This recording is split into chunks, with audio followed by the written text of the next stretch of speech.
Welcome to another episode of Daily Musings from Sacred Ground. Today I'd like to talk a little bit about St. Patrick, patron saint of Ireland. As a boy, he was known as May Win, and he was not born in Ireland. His father was an official with the Roman government on what is now Great Britain, perhaps in Scotland. His grandfather was a Catholic priest. Well, that doesn't make sense, right? But no, in those days, this is the 5th century, priests could marry. And so his grandfather was a priest. His father's an official with the Roman government. But young May Win, is not very religious or spiritual at all, according to Patrick's own report. We actually have some writings along with legends that are kind of mixed and melded together. And when he's about 16 years old,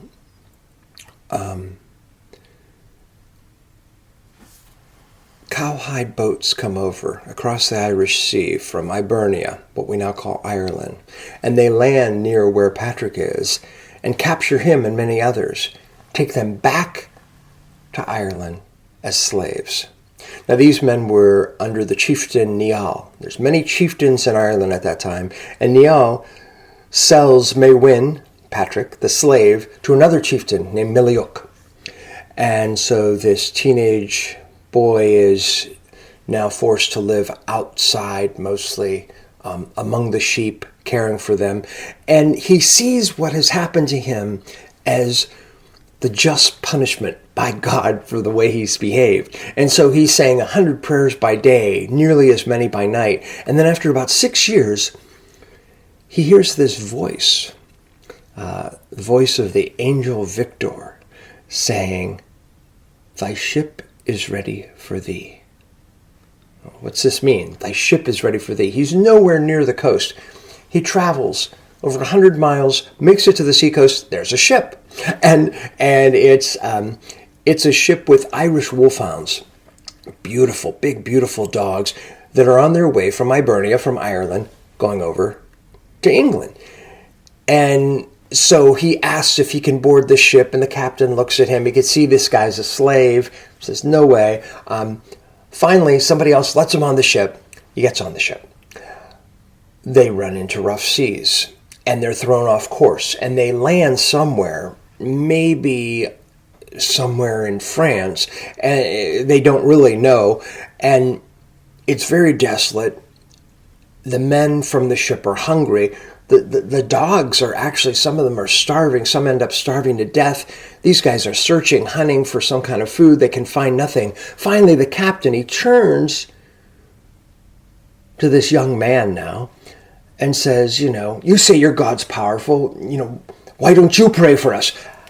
And so Patrick prays, and all of a sudden, they come upon these wild boars.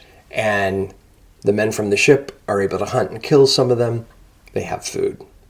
But now they're keeping him as a captive because this guy's got some power, right? Well, eventually, Patrick, somewhere on continental Europe, studies for the priesthood, becomes a priest, returns back to his home and his family, and he's having the dream visions again. But now they're not just auditory. He actually sees this angel Victor coming towards him, and this angel hands him a parchment. He opens it and reads it, and it says, "The voice of the Irish people." And then he hears thousands upon thousands of voices calling and saying, "Come hither once more and walk among us. Come hither once more and walk among us." And so Patrick takes this as a sign that he is supposed to go back across that Irish Sea, go back to Ireland, and share with these people about the loving kindness and compassion of Jesus. His family is saying, no way, but he feels compelled that he must go back. So he does, and he's there then for decades, spends the rest of his life there, dies in County Armagh, and spends his life sharing stories about Jesus, converting people to Christianity. And what do I take from this? Well, one thing that I'll say is, this is the 5th century, long time ago, right? 1500, 1600 years ago.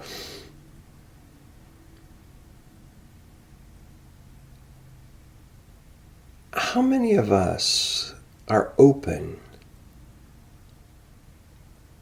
to dream vision?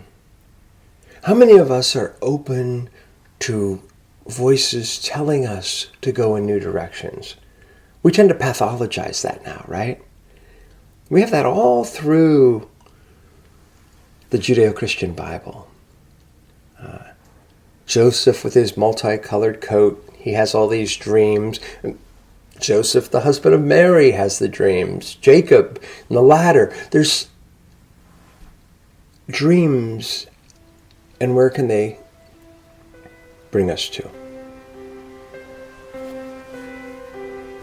If we're willing to listen.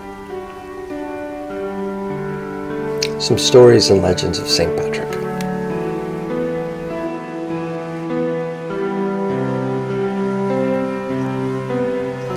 I'm Michael Malley, and you've been listening to Daily Musings from Sacred Ground.